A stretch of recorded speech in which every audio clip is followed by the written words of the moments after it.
জয় গুরু বন্দে পুরুষোত্তমম পরম প্রেমময় শ্রী শ্রী ঠাকুর অনুকূল চন্দ্রের তিনি বুঝিয়ে দিয়েছেন আমাদেরকে কিভাবে নাম ধ্যান করলে আমরা সমস্ত বিপদ আপদ থেকে মুক্তি পেতে পারি। চলুন আজ আমি আপনাদের নাম ধ্যান সম্পর্কে কিছু কথা বলি। আমাদের প্রত্যেকেরই একটি সমস্যা হয়, আমরা যখন নাম ধ্যান করি তখন আমাদের তৃতীয় নয়নে ঠাকুরের আজ্ঞাচক্রকে আমরা বেশিক্ষণ ধারণ করে রাখতে পারি না, অথচ মা বাবা বা প্রিয়জন তাদের মুখ খুব সহজেই আমাদের ভেসে ওঠে, কিন্তু ঠাকুরকে আমরা সহজে দেখতে পাই না।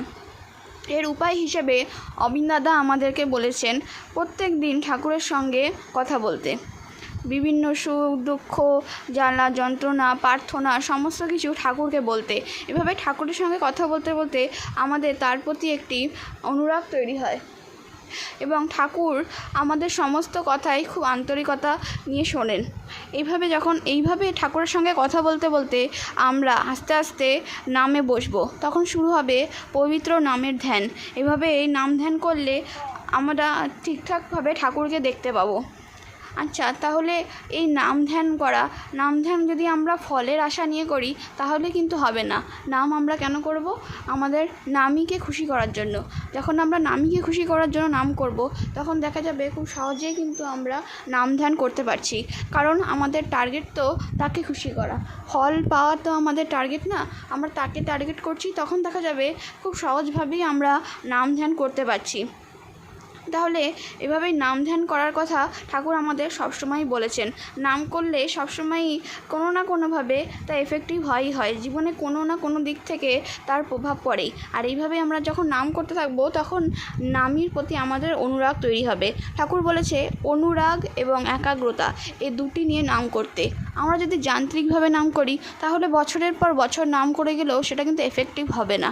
তাই আমাদেরকে কীভাবে নাম করতে হবে? অনুরাগ এবং একাগ্রতা নিয়ে নাম করতে হবে। এইভাবে যদি আমরা 5 মিনিটও নাম করি, সেই নামের প্রভাব কিন্তু আমাদের জীবনে পড়বে। ঠাকুর কিন্তু প্রতি মুহূর্তে আছেন, তিনি প্রতি মুহূর্তে আমাদেরকে দেখছেন, আমাদেরকে শুনছেন, আমাদের সমস্ত কিছুই তিনি জানেন। তিনি তো অন্তর্যামী, কিন্তু আমাদেরকে তার হয়ে উঠতে হবে। আর নাম করলে ঠাকুরের সঙ্গে সে আত্মিক সংযোগ গড়ে ওঠে, ঠাকুরকে অনুভব করা যায়।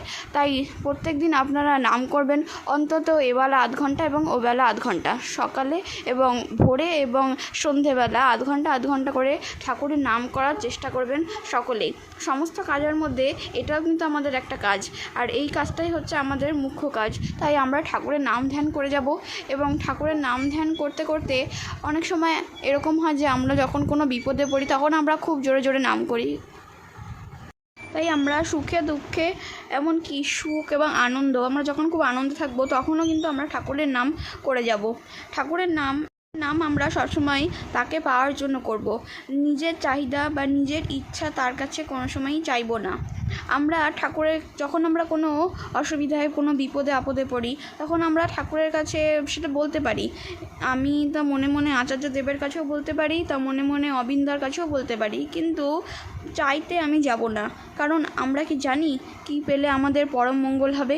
আমরা যদি ঠাকুরের কাছে চাই বৃষ্টি হোক হলো, কিন্তু দেখা গেল বৃষ্টির সঙ্গে অনেক কাদাও হলো, তখন আমরা ঠাকুরকে বলছি না ঠাকুর কাদা তো চাইনি। তখন দেখা গেল ঠাকুর সবই তো দিয়েছেন, আমি বৃষ্টি চেয়েছিলাম ঠাকুর তো বৃষ্টি দিয়েছে, কিন্তু তার সঙ্গে কাদাও পেয়েছি। তখন ঠাকুরকে বলছি না কাদা আমার চাই না। তাহলে এইটা কেমন ধরনের চাওয়া? তার থেকে ভালো তুমি তার ওপর ছেড়ে দাও, তিনি যা চাইবেন তাই হোক। আমি নিজে থেকে কিছু তার কাছে চাইতে যাব না। তাই নাম ধ্যান করার সময় আমরা কোনো কিছু ফলের আশা নাম ধ্যান শুরু করব না। আমরা নাম করব সবসময় তাকে পাওয়ার আনন্দে, তাকে খুশি করার জন্যই আমরা সমস্ত কাজ করে যাব। এবং যারা আমরা এই ধর্মজগতে এসেছি তারা প্রত্যেকেই জানি যে আমরা কোনো দিনও ফুলফিল হতে পারি না। সবসময় আমাদের মনে হয় আরও কী করে আমরা ঠাকুরের কাজ করব, আরও কীভাবে তার হয়ে উঠব। কখনোই এটা পরিপূরক পূর্ণ হতে পারে না। আমাদের মনে হয় না যে আমার সব কাজ হয়ে গেছে, আমি ঠাকুরের হয়ে উঠে গেছি। এই ফিলটা কোনো দিনই আমাদের ঠাকুরের মানুষের মধ্যে আসে না, কারণ আমরা যতই করতে থাকি আমাদের আরও ইচ্ছে হয় যে আমরা তার জন্য যেন আরও করতে থাকি। এই আরও থেকে আরও হয়ে ওঠাটাই কিন্তু আমাদের আসল ভাব। তাই ঠাকুর বলেছে যে ঠাকুরের নাম ধ্যান করতে এবং যজন ইষ্টভীতি। যজন মানে হলো আমরা নিজেরা যেটা জানবো, এবং যজন হলো যে আমরা লোককে জানাবো। যে কোনো অসুবিধা, যে কোনো সুখ দুঃখ আনন্দ সবসময় আমরা ঠাকুরকে মুখ্য করে চলবো। বিপদে আপদে পড়ে আমরা ঠাকুরকে ভাববো, কারণ ঠাকুর তো আমাদের বলেই দিয়েছেন, ভাবছো বসে চলবে কিসে, ভাববার তুমি কে, ভাববার যিনি ভাবছেন যিনি, তুমি ভাবো তাকে। তাহলে আমরা কোনো বিপদে পড়লে, কোনো অসুবিধায় থাকলে, যখন আমরা প্রচণ্ড মানসিক চাপে ভুগি, আমরা কিন্তু আমাদের সমস্যাটাকে নিয়ে ভাববো না, আমরা তার চরণে নিজেদেরকে আত্মসমর্পণ করে দেবো। তখন তিনিই আমাদের সব কথা ভাববেন এবং আমাদের কাজ হলো তার নাম করে যাওয়া, তাকে খুশি করা, তার উপরই পুরোটা ছেড়ে দেওয়া। তিনি যা চাইবেন তাই হবে। তাই কোনো সময় ঠাকুরের কাছে সকাম প্রার্থনা করতে নেই, নিজের জন্য কিছু চাইতে নেই, তার উপর ছেড়ে দিতে হয়। তাই পরিস্থিতি যতই সংকটপূর্ণ হোক না কেন, আমরা সবসময় তার হয়ে চলবো, তাকে খুশি করার চেষ্টায় আর মেতে থাকবো। এভাবেই দেখা যাবে আমাদের সব সমস্যা সমাধান হয়ে গেছে। তাহলে আপনারা এইভাবেই ঠাকুরকে নিয়ে চলতে থাকবেন এবং আমার এই কথাগুলোর মধ্যে কোনো যদি ভুল ত্রুটি থাকে তাহলে ক্ষমা করবেন, আমার পাশে থাকুন। ঠাকুরের কথা যদি আপনাদের ভালো লাগে তাহলে এই চ্যানেলটি সাবস্ক্রাইব করে দেবেন। সবাইকে ধন্যবাদ। জয় গুরু।